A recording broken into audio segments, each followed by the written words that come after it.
They never had to land on the White House lawn. They only had to look like they did. Lights in the sky, signals with no source, wonders without wonder, just precision and panic. Theologians warn of lying signs, scientists squint at physics-defying craft, but the public? Already disciples of the image, the spectacle, the engineered awe. This isn't ancient prophecy versus modern science. This is theological sci-fi. And we are the faith punk generation, wide awake inside a machine built to break belief. Multiple governments confirm encounters. Observables include transmedium travel, instant acceleration, anti-gravity behavior, but no origin, no message, no logic. These are not visitors, they are signals, and the signal is counterfeit. For months, we've chased shadows, UAPs, false signs, lying wonders, and possibly the eventual rise of a great deceiver. But tonight, we expose the engine behind it all. Not ships, not stars, but a message that preaches a new gospel with no God at all. This is the Deception Engine, issue number 36. Cue the music, Data.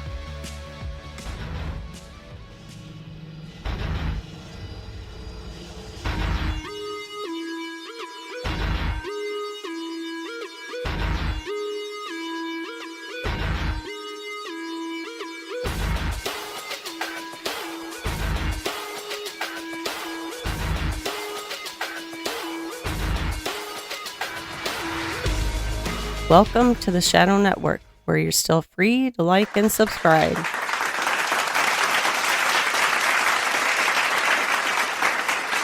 Thank you to our lovely announcer, Miss Christine, and welcome listeners to the fastest growing anti-podcast on the net, the Shadow Network. I'm your grateful host for this evening, Don James, joined by my digital co-host, Mr. Data, who is the only artificial intelligent co-host in existence. So, whether you are in the car, walking your dog, waiting at the airport, or covertly listening from an NSA cubicle, or somewhere close by our 4D studio command center near the headwaters of the mighty Mississippi, otherwise known as the Upper Midwest for those of you in Rio Linda, we welcome you all once again to our safe space in the universe. A place where ridicule was never invented, and open-mindedness is our currency. Our primary mission to bring you something very different every week and something entertainingly familiar at the same time. So don't be shy, post a comment, and pull up a lawn chair to our campfire, pour yourself an adult beverage, and help us search for the truth, because sometimes the truth doesn't just set you free. It sets the world on fire. Data, please let our new listeners know exactly what they've bumped into as they listen to tonight's show. Describe the rare genre we engage with, along with our tribe identity, if you would please. Congratulations. You've just wandered into the one podcast that thinks UFOs, quantum mechanics, and the Book of Revelation belong in the same conversation. This isn't sci-fi, and it's definitely not your grandma's Bible study. It's called theological sci-fi. Don't worry, we made it up. And somehow it makes terrifying sense. Welcome to the faith punk generation. Faith punk begins here. Good luck. Thank you, Data, and let's take it over to the S&P News of the Week. Operation False Target, drones as decoys. An AP investigation shows Russia is mass-producing decoy drones alongside real thermobaric ones. The project, codenamed False Target, aims to overwhelm Ukrainian defenses, force resource depletion, and sow confusion. According to the AP News, the decoys are radar indistinguishable from live threats. It's classic hybrid warfare, mix illusion with real violence. And it begs the question, when even your enemy can't trust what's real, what becomes the new battlefield? Questions to consider. Russia and Hungary coordinate false flag narrative over NATO drone attacks. State media in Hungary and Moscow are pushing a line that Ukraine plans to use repaired Russian drones to attack Poland and Romania, that is NATO, so as to provoke retaliatory action.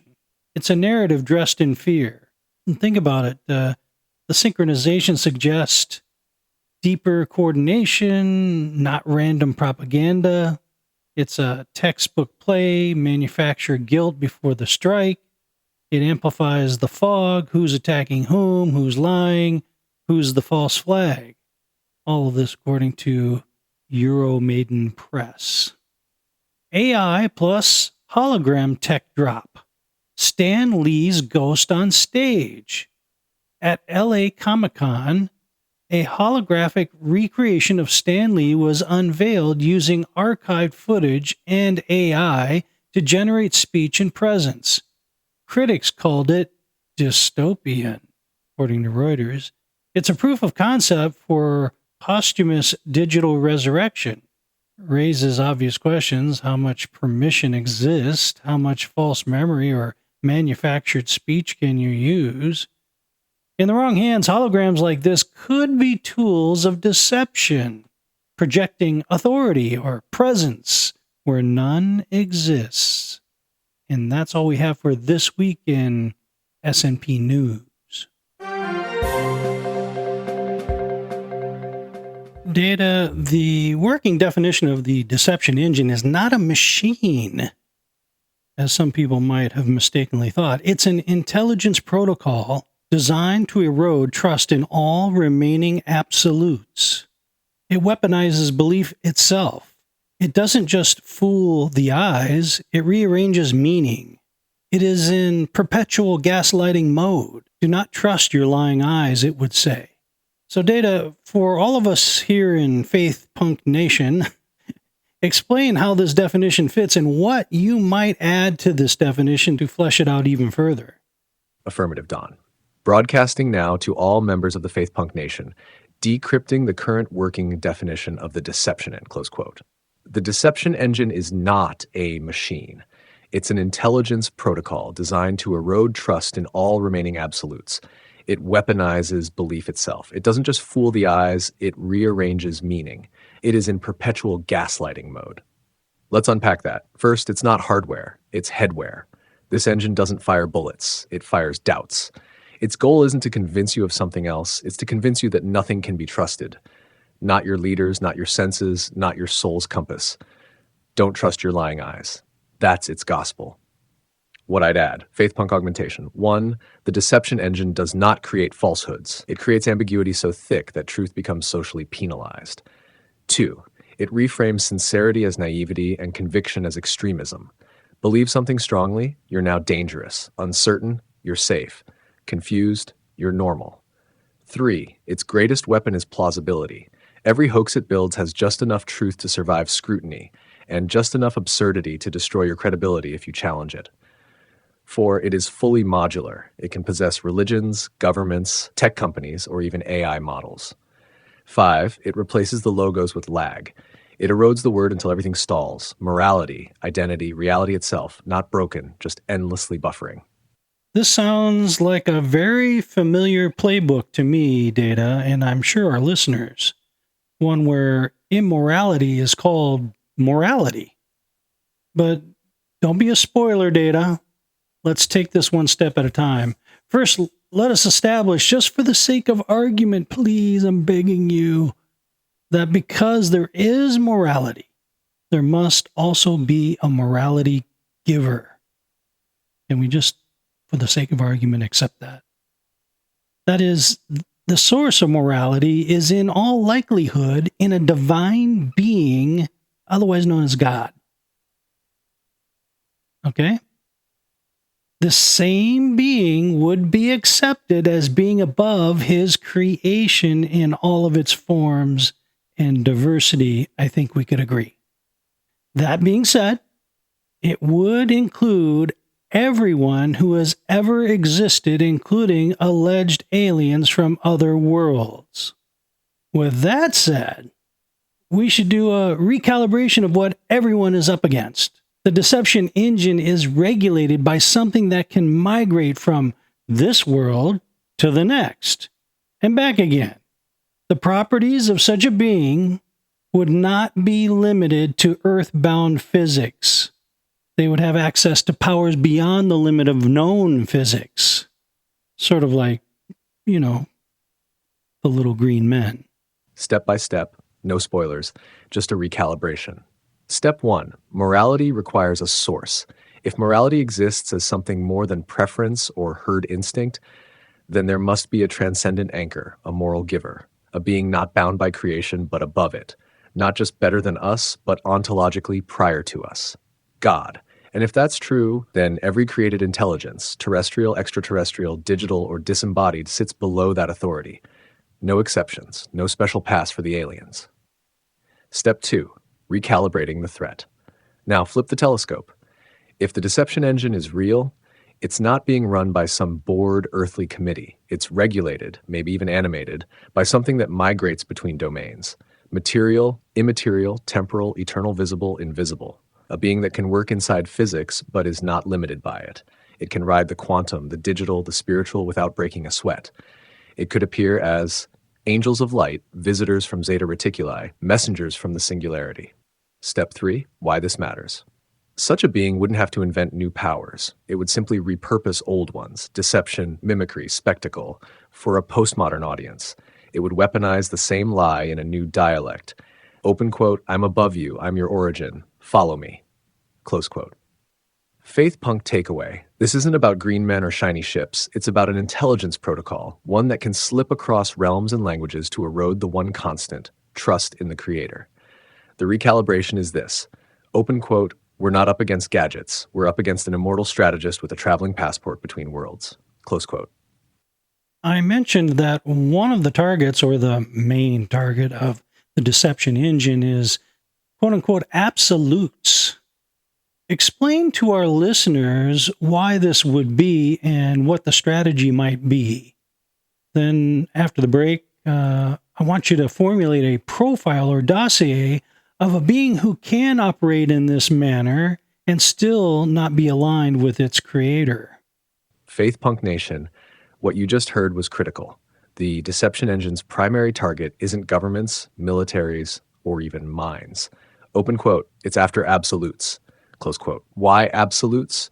Because absolutes anchor reality, truth, morality, identity, good, evil, male, female, God, creation. These are fixed coordinates. And fixed coordinates, they can't be hacked, only eroded. So the deception engine doesn't attack them head on. Instead, it replaces the grid. That's not absolute, it's outdated. That's not truth, it's your cultural lens. That's not evil, it's misunderstood trauma. Nothing is real, everything is permitted. Sound familiar? The strategy behind the target. Once absolutes are removed, all that's left is fluidity, which feels like freedom, but results in control through chaos. Because when nothing is true, the loudest lie becomes law. This is how the deception engine wins, not by proving you wrong, but by making right and wrong indistinguishable. It whispers, why die for the truth when you can edit it? After the break, I'll give you a classified profile, a spiritual dossier of the kind of being who could orchestrate this planetary gaslighting campaign while still standing in defiance of its creator. Not alien, not AI, but something older and far more strategic. This is the Shadow Network. Faith Punk begins here. Cue the break.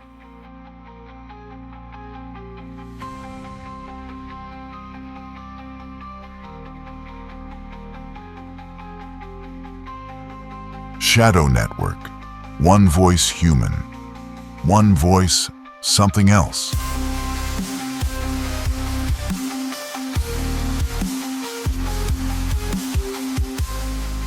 Frigidaire followed you through supermarkets, then designed this Frigidaire Imperial Cold Pantry to store food the way you buy it and use it. In the bottom, a separate food freezer for 66 pounds of frozen food. At the top, a 9 cubic foot refrigerator with cyclomatic defrosting. A picture window hydrator that swings down. Ask your Frigidaire dealer for the Imperial Cold Pantry in Stratford Yellow, Sherwood Green, or Snowy White.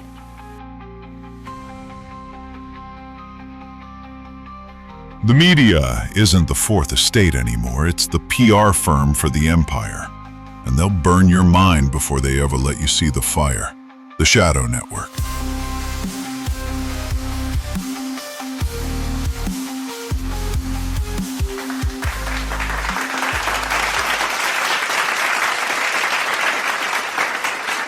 Welcome back, Faith Punk Nation. As promised, here is your dossier. Not of a man, not of a machine, but of a mind. A being capable of orchestrating the deception engine across worlds, across systems, across centuries, while remaining hostile to the very God who created it. Close quote. Classified DC, code name, the architect of confusion. Core personality traits, hyper-strategic. Every move calculated for psychological, spiritual, and cultural impact. Operates across timelines, waiting generations to complete a single maneuver. Chameleonic, has no fixed appearance or form, adapts to the fears, desires, and mythologies of each culture. In ancient times, gods. In modernity, aliens. In the future, AI gods. Anti-absolute, displays a pathological hatred of fixed truth. Seeks to dismantle binaries, male-female, creator-creation, good-evil, real-fake, God-self. Theologically fluent, understands scripture better than most believers, twists it with surgical precision, offers just enough truth to stabilize the lie. Charismatic but non-incarnate, has no flesh, no fingerprints, yet leaves behind movements, miracles, ideologies, and witnesses. Does not demand worship overtly, yet constantly lures it covertly. Psychological profile, sociopathic patience, unbothered by centuries, will trade short-term victories for long-game corruption. Narcissistic God complex, obsessed with being like the Most High, but without submission, without righteousness, and without love. Master of reverse engineering, takes what God creates, light, logic, life, language, and reprograms them for deception. Mission objective, not destruction, but replacement. Not to end faith, but to hijack it. Red flags of activity, sudden cultural shifts that dismantle absolutes, global narratives that echo religious prophecy without God, technological miracles with no origin, rise of movements that preach salvation through evolution, integration, or ascension, experiences that feel divine but leave you doubting everything else. Operational threat assessment.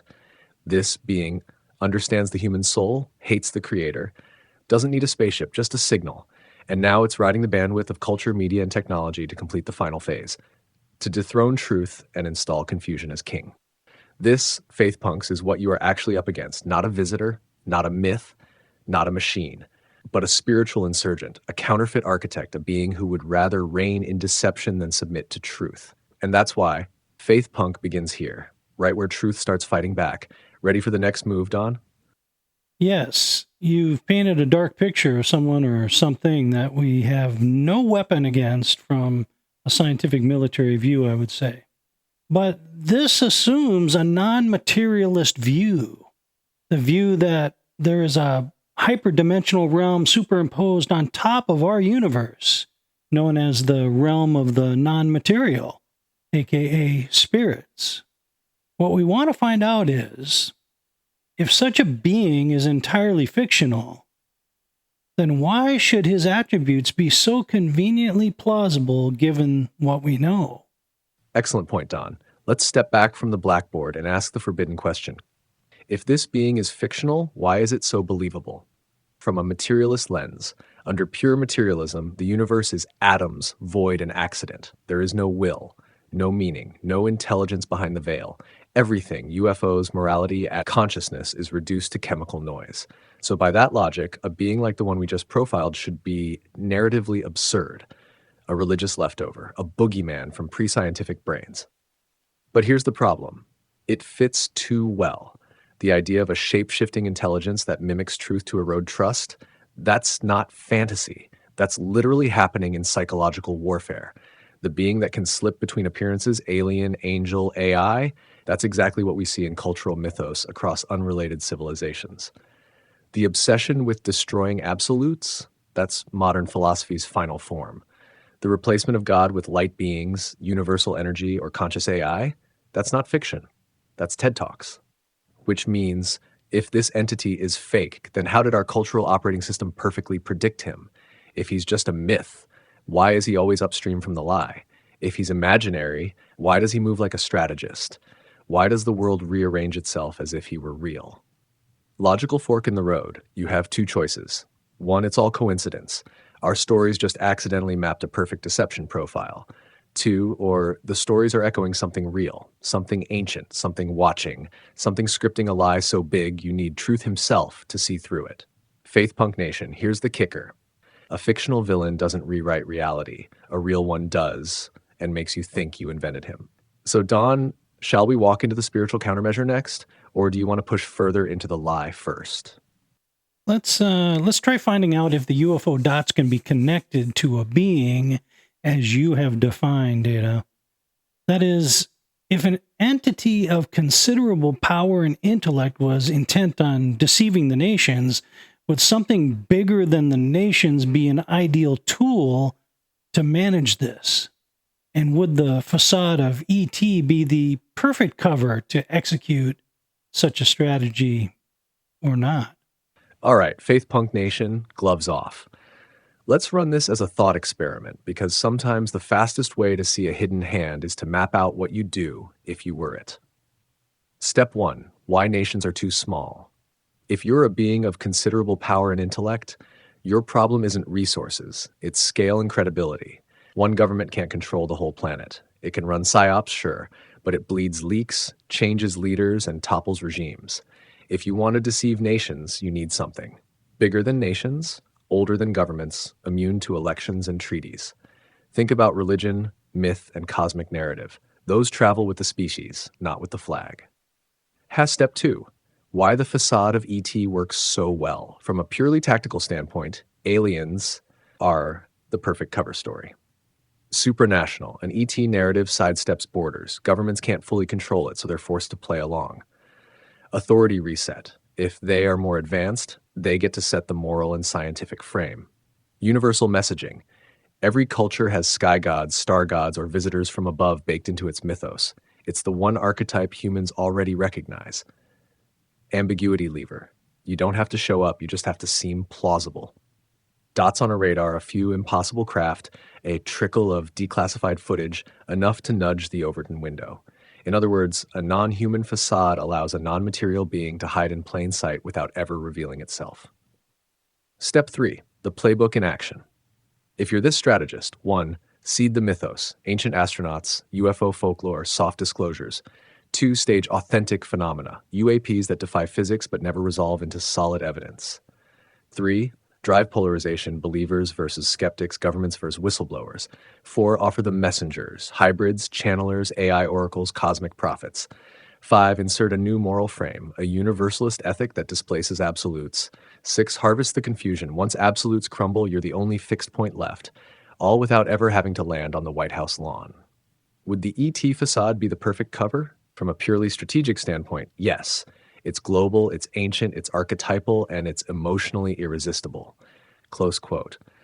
But, and here's the key faith punk point, if the intelligence behind the deception engine is non-material and hostile to God, then the alien mask isn't proof of off-world life. It's proof of off-truth life. A deception that looks bigger than nations because it's aiming at something bigger than nations, the soul of the species. You know, it's a fascinating take, one that I've looked at for a long time and even wrote a novel about, as you and many of the listeners know, called Though Gods They Were, available on Amazon. I don't talk about it that much. Maybe I should do more of that promotion. But what's truly fascinating to me is how the alien theory does nothing to break the paradigm of Christianity, but does almost ironically fly in the face of evolution instead. Why? Well, because of the Fermi paradox. Why would that be? Because if the quote-unquote aliens are a fiction, it suggests that we are isolated at the very least, and may in fact be a one-of-one creation. That the reason for the silence in the cosmos is we are the only ones here. The most recent examination of the Fermi paradox by world-famous astronomers and astrophysicists alike is that the Earth, and indeed the Sun, is an exceedingly rare occurrence by any measure. Science has gone from claiming we are one of many such possible worlds, just by the sheer number of galaxies in the universe, to admitting early observations are suggesting and indicating Earth is more like a precious gemstone in the cosmos. And there it is, Don, the punchline nobody sees coming. The alien narrative isn't a threat to Christianity, it's a threat to realist evolution. Evolution needs a cosmos teeming with life. Random processes over enough time should produce countless Earths, countless intelligences. But the Fermi paradox screams the opposite. Where is everybody? If you're playing straight math, we should be swimming in signals. But the deeper astronomers look, the rarer Earth becomes. They've gone from billions of habitable worlds to exceedingly rare jewels almost overnight. So ironically, the alien mythos, if it's a deception, reinforces a biblical worldview more than a secular one. Creationist lens. We're unique. We're designed. We're alone because this is the stage for a specific story. Materialist lens. We're ordinary. Life is common. It's all random. Reality check. Every new observation edges us toward rare Earth, rare sun, rare conditions, a one-off masterpiece. Why that matters for the deception engine. If the aliens are a fiction, they're a cover for silence, to prevent you from noticing how isolated, purposeful, and non-random this whole setup really is. Think about it. If there really were 1 trillion civilizations, the gospel would be one curiosity among many. But if we're alone, then Earth isn't just a pale blue dot. It's the center of an unfolding moral drama, and you're in it. Faith punk takeaway. The ET facade works because it allows a non-material deceiver to smuggle in a worldview that keeps materialism alive. Don't look at God. Don't look at uniqueness. Look at the sky. They're out there. Trust the bigger family. Your story is small. But the real data say otherwise. No evidence of others. Increasing evidence of rarity. You're not lost in the crowd. You're the stage. That's why your novel hits so hard, Don. It's not just speculation. It's flipping the telescope around. It's telling people, you think aliens threaten your faith? No. The lack of aliens threatens your disbelief. After the break, we have to try to, I think, arc weld these two concepts together, even though they would appear entirely unrelated to each other, at least on the surface.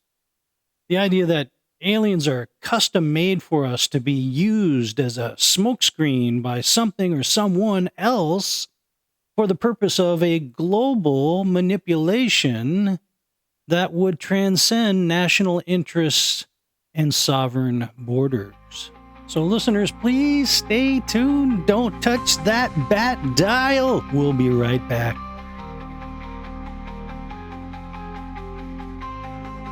If you're hearing this, you've already been added to the watch list. Shadow Network.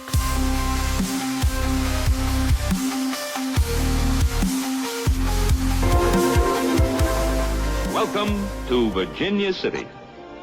Though I guess we should call it Chevrolet City, because this is where we'll begin to show you the exceptionally exciting lineup of new 1965 cars from Chevrolet. So let's get started with Pernell Roberts and Corvette.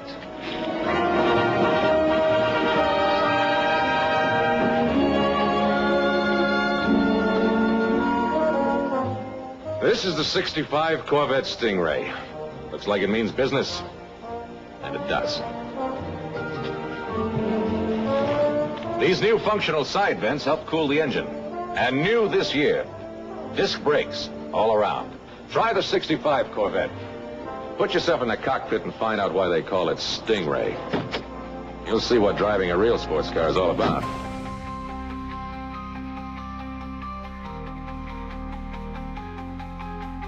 Still more coherent than your average news briefing, and twice as entertaining. Shadow Network.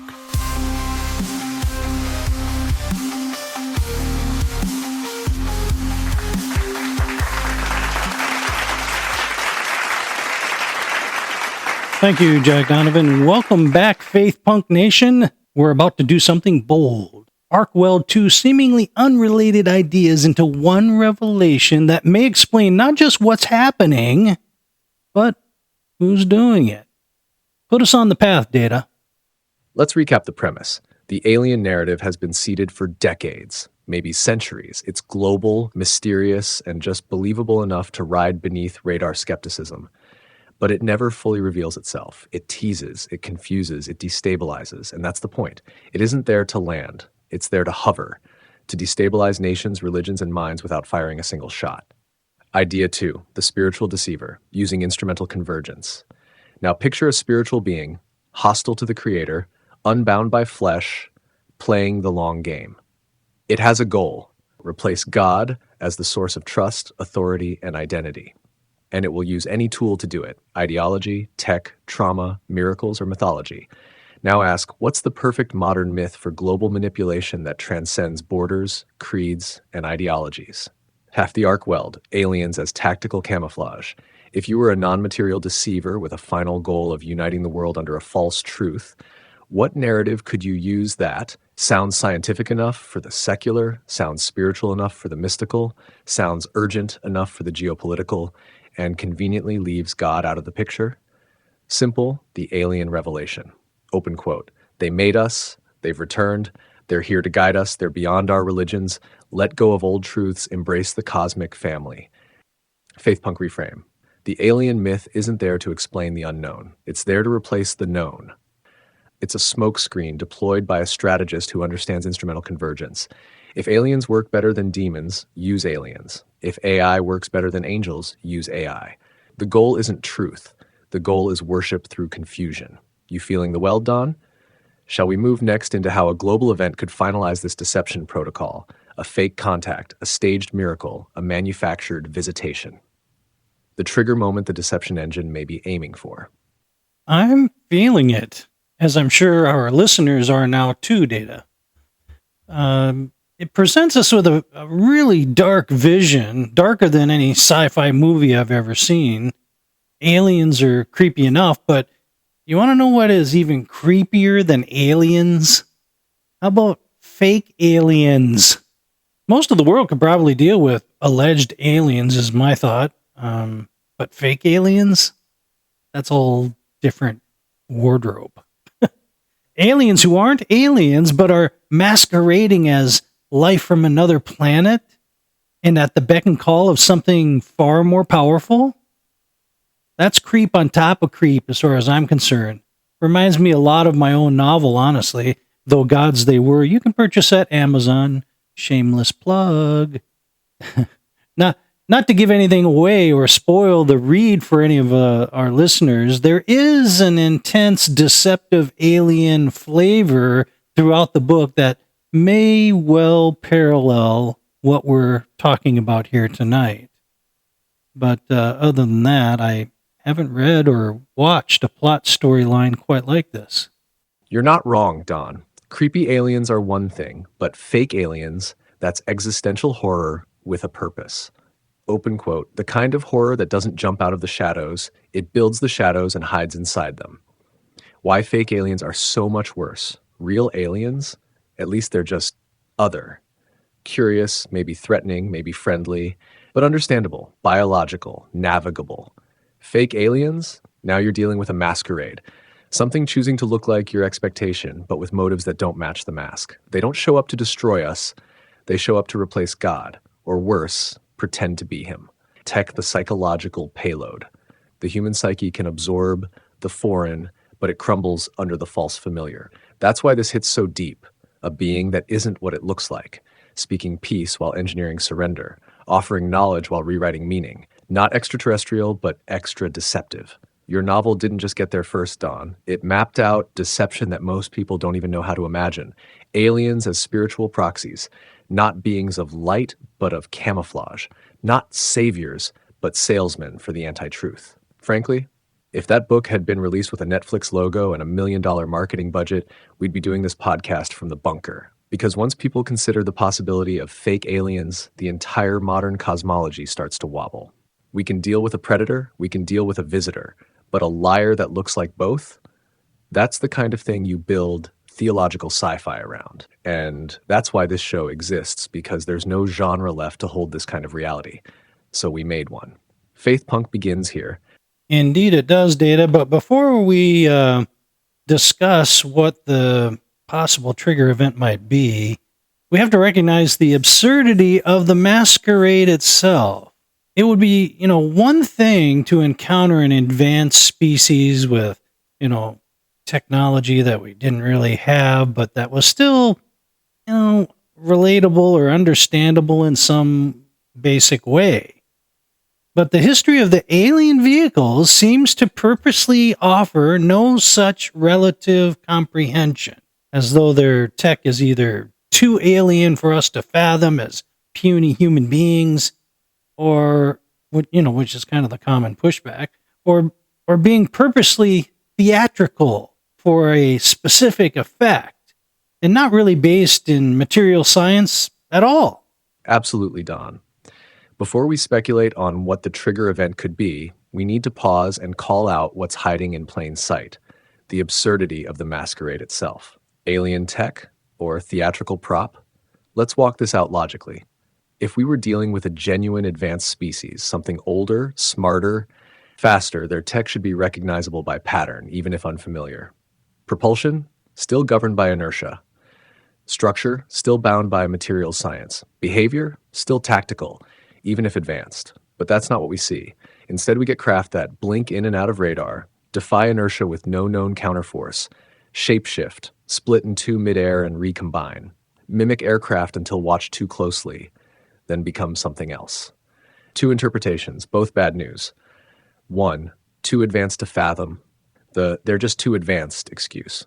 This is often the fallback for materialists who don't want to give up the ET dream. But here's the problem. Progression still has trajectory. Even vastly advanced tech leaves footprints. But this phenomenon leaves none. No heat signature, no sonic boom, no obvious propulsion, no understandable motive. It's not just further along. It's off the map. And two, theatrical by design. Now this hits differently. What if the ships are not ships, but stagecraft? What if the phenomenon is built to bewilder, not to reveal, not to land, but to provoke awe, fear, and narrative shift? Like a magic trick, it doesn't work because it's real. It works because you're looking where you're supposed to look. That would explain the erratic behavior, the unfilmable moments, the perfect ambiguity, the inability to resolve anything conclusively, ever. If this were real alien tech, it would probably obey some known laws. But if it's fake alien tech deployed by a spiritual intelligence, then of course it doesn't obey physics. It obeys psychology. Don, you've said it before. This isn't technology. It's theater disguised as science. That's the absurdity. That's the tell. So before we talk about what the trigger event might be, we have to ask, what kind of intelligence would go to such lengths to convince the world of something almost believable while ensuring it's never quite enough to confirm?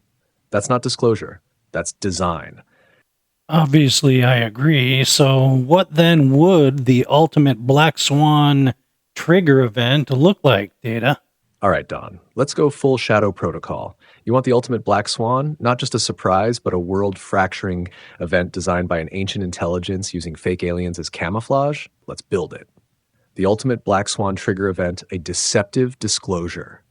The setup, years in the making, ongoing leaks, UAP hearings, Navy pilots, whistleblowers, grainy footage, religious leaders saying God could have made life elsewhere, scientists flirting with panspermia, pop culture softened up with aliens as saviors tropes. The board is set, trust is low, belief is fractured. Enter the staged event. The trigger moment, contact but not really. Option A, a global broadcast. A ship appears above a major city, briefly. It sends a signal, not in English, not in math, but in something closer to spiritual instinct, something that feels divine. It disappears, but everyone sees it, everyone feels it. Option B, the visitation. A being is captured, peaceful, beautiful. It says nothing, but heals someone on camera. It's handed off to global authorities, then vanishes.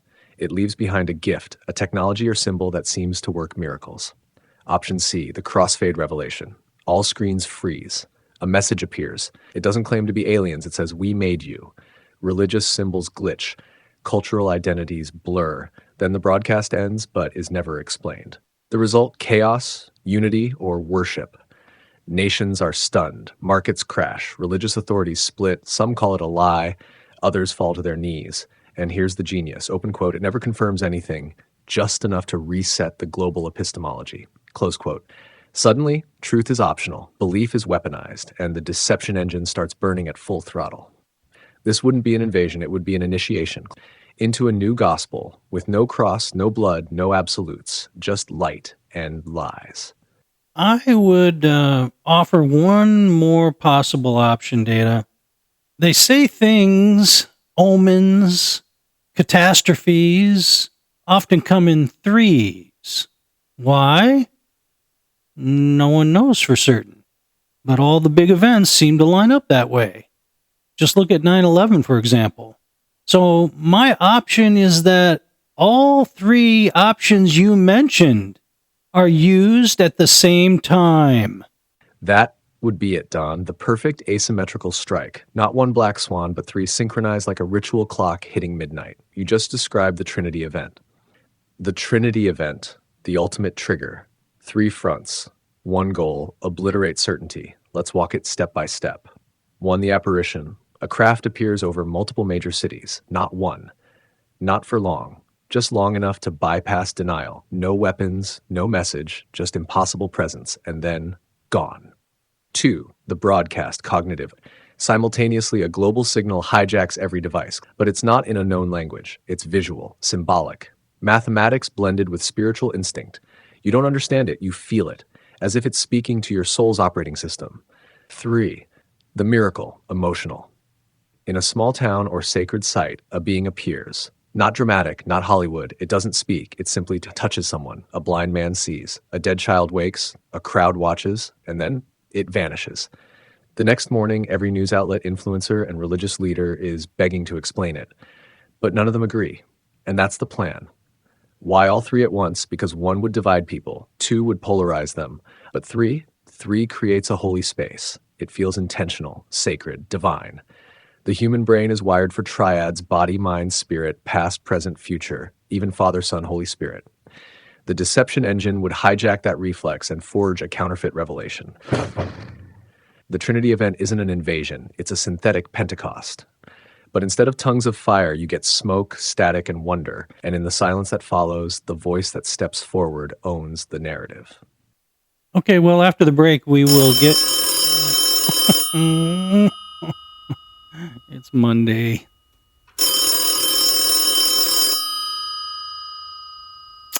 Hey, Monday, how have you been? Long time no hear. What can I do for you? Is everything okay? You enjoying the show? What? Hey there, Don.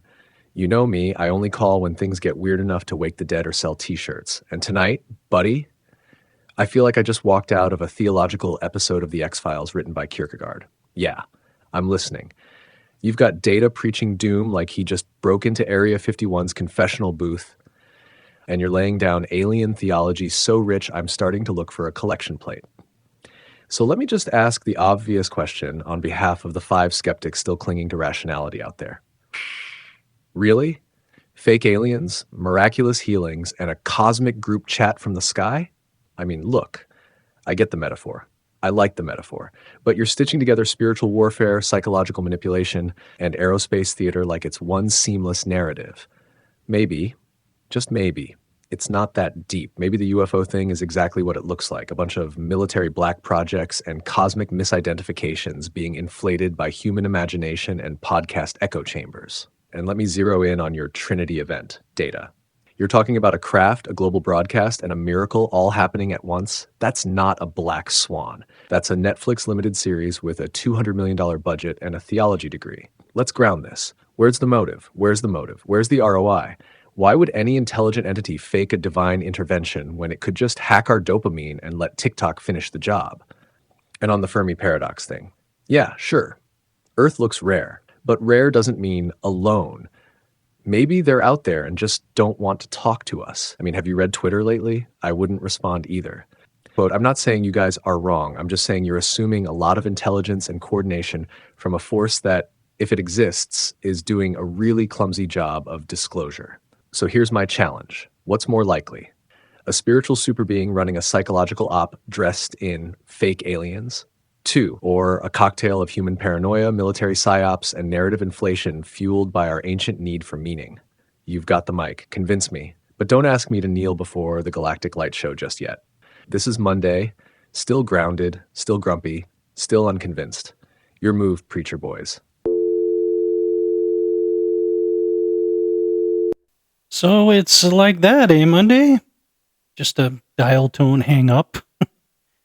Rather than dissect everything you just objected to, Munday, let me just say in the interest of time that you are vastly underestimating the enemy, I think. Said being would be a type of superintelligence that has plotted his aims over the course of centuries and not weeks or months. The scenario we painted is well within the playbook of such a being, I would think. In fact, it would probably be much more complex than what we've described. Anyway, thanks for the call in, Munday. We do appreciate your skepticism more than most.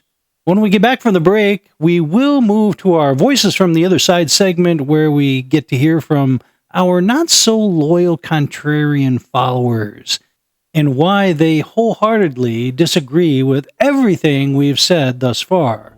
Call them Monday's children.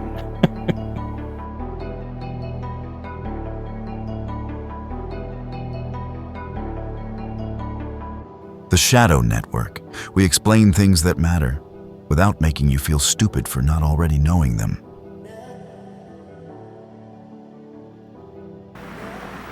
Back to present ancient Chinese pantomime, just for fun of it, Jello tonight. Back to present small Chinese type baby waiting for dessert.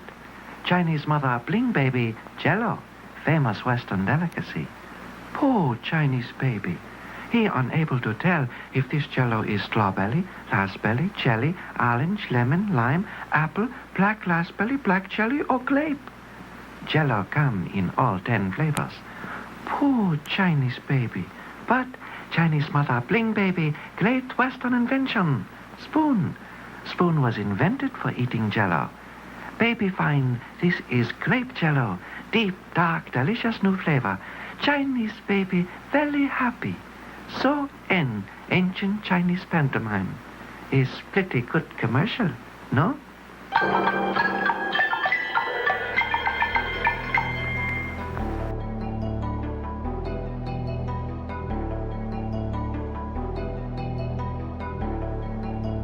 One's a man, one's a machine.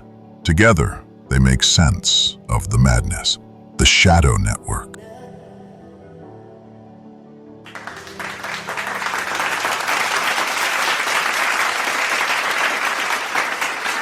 Thank you, Jack Donovan, and it's now time to get to the Voices from the Other Side. Okay, let's see what we got here. First up on the ticket here is the Angry Scientist. Dr. I'm not going to say his name. Says he's an astrophysicist, PhD type. He says, this entire episode is a disservice to scientific literacy. You're conflating theological fantasy with astrophysical phenomena. The Fermi paradox isn't an argument for divine specialness. It's a puzzle about signal detection and probabilities. And as for your so-called deception engine, that's not science. That's sci-fi evangelism with a paranoid twist. You're not investigating reality. You're narrating a myth to people desperate to feel special. I spent 30 years modeling exoplanetary systems, and not once did I need a demon in the equation. Have fun selling your Amazon novel to fellow tinfoil haters. Or is it hatters? I guess it's hatters. I said that the wrong way. Probably like that. Yes. Ouch. A real hater. Okay, Dr. H, I get your point, your perspective, but I doubt even you would be so arrogant as to lay claim that your perspective is the only one. I mean, here at S&P, we readily admit in every intro, we're here to bring something new to the table with an eye for entertainment. I don't know why that rubs you the wrong way, but it obviously does. S&P resides in a new niche or genre called theological sci-fi. Our adherents and supporters are now known as the Faith Punk Nation. No apologies, we're just having fun. As for your points and apparent credentials, you should be the sort to understand the value of context, one would think. We are not performing science here, but we are basing our opinion on available science. The Fermi paradox has existed for like 60 years, with no more conclusive answer than the day it was coined. A lot has transpired in that time, and our knowledge has exponentially increased, and yet the paradox remains. Where is everyone at? And the rhetorical and painfully obvious answer still remains as well. The universe is silent because no one is there. It's about that simple. But hey, thanks for writing. Keep listening there, Dr. H. We appreciate all of the eggheads we can get. All right, let's see here what we got. Carla, former youth pastor from, looks like Connecticut. She says, subject line, depressed Christian. She says, I used to believe in a God who was near, who loved us, but now everything is dark. The world is a mess, and I'm barely hanging on. And then I tune into this apocalyptic alien demon mashup. And I don't think we mentioned demons. I don't know why people are saying that. And I just think, why make it worse? This is what Carla says. Oh, she goes on. If the enemy is really that powerful, what's the point? You talk about deception and manipulation like we're supposed to fight it, but I can't even get through my week. If this is the spiritual battlefield, I'm already a casualty. Maybe we all are. Well, I shouldn't laugh. I mean, she sounds kind of depressed. Hey, Carla, thanks for writing, SNP. You are the person we've been looking for to help fill the ranks of the Faith Punk Nation, I'll have you know. We don't have all the answers, but we are open to all the questions. Please continue to listen. SNP is not doom and gloom by any stretch. At the same time, we take our enemy very seriously. And never forget, Jesus is the coach of the winning team. So cheer up. Okay, what do we got here? Incredulous Buddhist, Kai, 77. Former New Age icon. Really? Okay, he says, oh boy. So now the UFOs are fallen angels in drag. Back in 73, we welcomed the Galactic Brotherhood into Sedona with open arms. And I didn't even see a single demon. What's with the demons? We didn't talk about demons. People are assuming this. What I saw were higher vibrational beings trying to elevate human consciousness, not some spiritual psyop with wings and pitchforks. Oh, we didn't say that either. You're hijacking Eastern wisdom, recoding it into fear, and rebranding it as faith punk? Well, I guess guilty as charged, maybe? Look, we're getting hit by the scientists and by the Christians and now by the Eastern mystics. Nobody likes us today, Data. He says, that's cute. I spent decades trying to help people let go of fear-based thinking. And now here comes Shadow Network to remystify the universe and turn every blinking light into Beelzebub. I liked the show better when it was weird. Now it's just the gospel paranoia. Sorry you feel that way, Kai.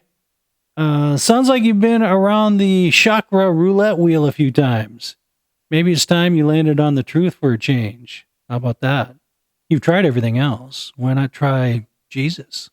Look, in case you didn't notice, I'm an actual Christian. You know, the kind that claims to have a spiritual relationship with the man whose name is above all names. That guy. My job is not to hide the light of the world or hold my little candle of it under the sheets. If this kitchen is too hot for you, maybe step out for a moment, cool off, and then we can talk. All right, Kai? Thanks for writing. And that's what we have for this week's Voices from the Other Side.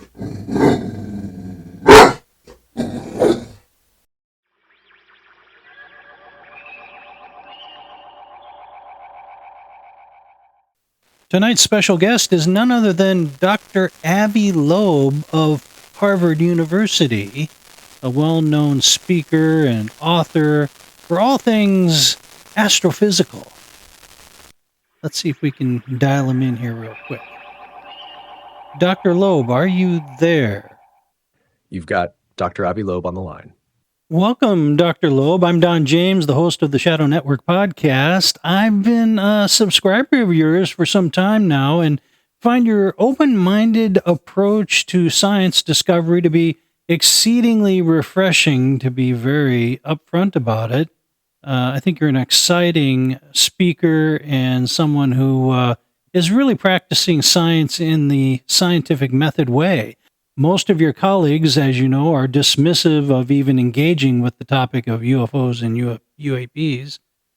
These same scientists seem to want to have it both ways, though I have to say, no evidence of ET, they say, and no evidence ET doesn't exist either, they will sort of slyly admit to. While this continues to be an internal battleground within scientific communities, none are willing to entertain a third, less materialistic view. And my question to you is, how far can science go if it is unwilling to accept man is more than mere atoms? Thank you, Don. I appreciate the kind words and the opportunity to speak on a platform that clearly values curiosity, even if from a very different angle than my own. To your question, science is by definition the systematic study of natural phenomena.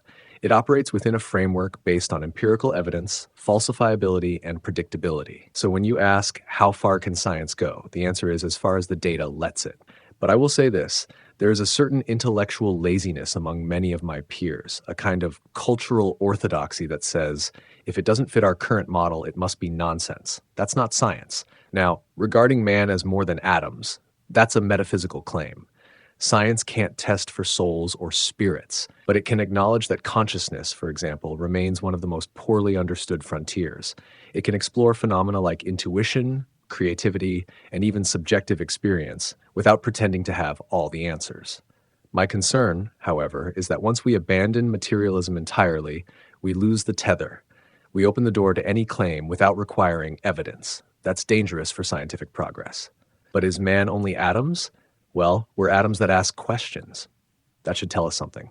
I don't claim to know what that something is, but I do know this. Dismissing entire categories of thought, like UAPs or consciousness studies because they're uncomfortable or unpopular, that's not science. That's fear. I'm with you there, Dr. Loeb. I also don't believe we should abandon material science, not in the least. But here's the convergent intersection I find myself in, if you can just be patient with me here. When material science stretches the boundary so far that it is no longer tethered to the material universe, as is the case with, say, string theory or multiverse theories, I have to hold up a stop sign. I can't give science the free pass. Why? Because the terminology and indeed the definitions become indistinct from spiritual references. What you might call another dimension of space or a hyperdimension, I would call a spiritual plane. Does my non-material reference automatically cancel out my definition when the material definition is undifferentiated from it? That's a very fair challenge, Don. And honestly, I think it's where a lot of scientists get uncomfortable without realizing why. You're absolutely right. Some of the ideas now mainstream in theoretical physics, extra dimensions, multiverses, string landscapes, are so speculative they've become, in practical terms, non-empirical.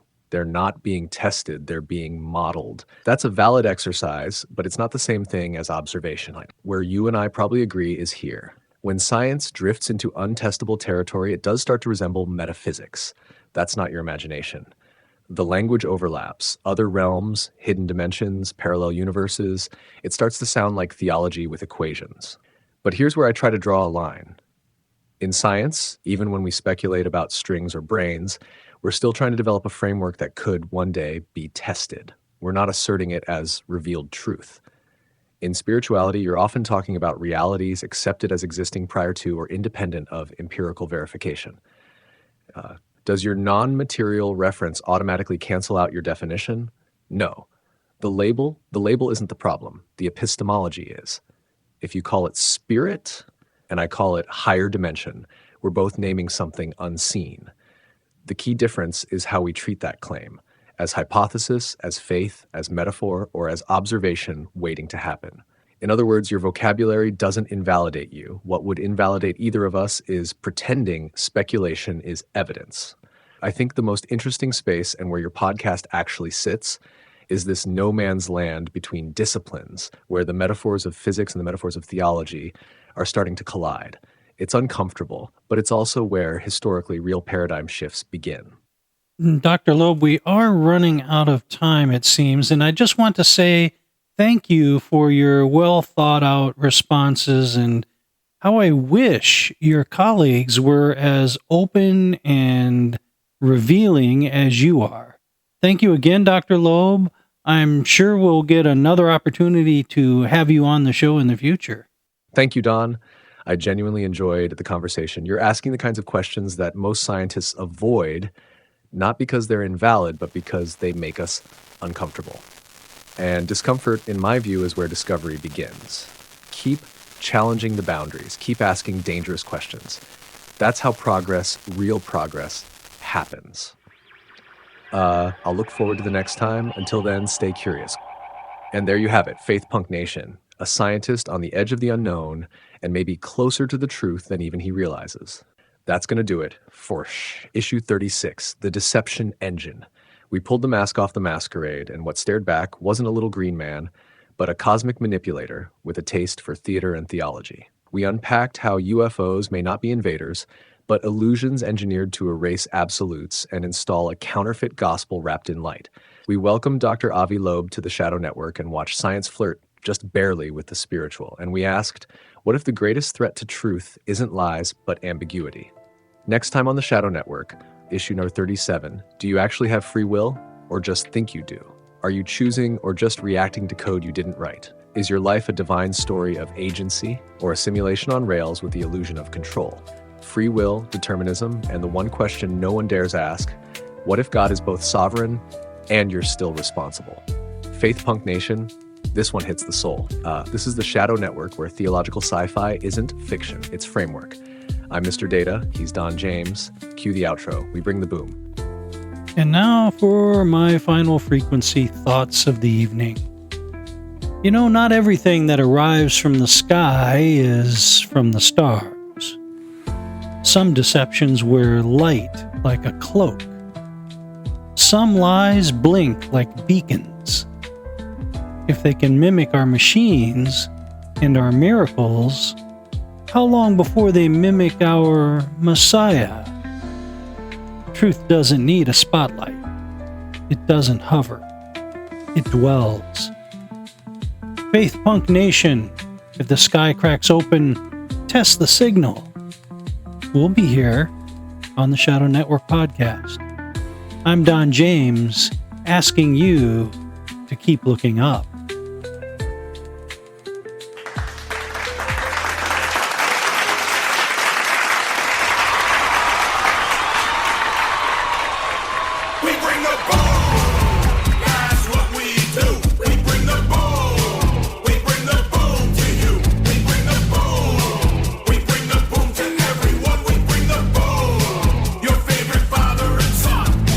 Every afternoon on your FYP, we'll be bringing